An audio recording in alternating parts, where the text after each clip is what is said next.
ఇక్కడ కూర్చున్న వాళ్ళు బంజారా మాతలు.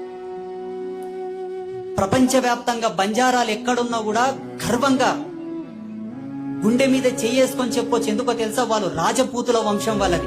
ఒకప్పుడు ఈ భూమండలాన్ని పరిపాలించారు వాళ్ళు. వాళ్ళకు మంచితనం అనేది అలంకారం, మోసం చేయడం రాదు.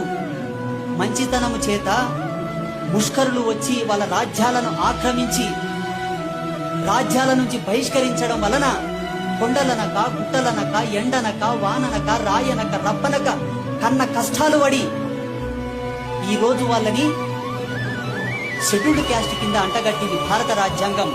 ఈ దేశానికి అసలైన వారసులు వాళ్ళే. విదేశీయులతోటి పోరాటం చేసినటువంటి రాజపూతులు వాళ్ళు. అటువంటి వాళ్ళని ఇప్పుడు ఏమంటారు? ఎస్టీలంటే, లంబాడులంటే నీచంగా చూస్తారు. చరిత్ర తెలిసిన వాడు ఎవడన్నా వచ్చి మాట్లాడని చూస్తా.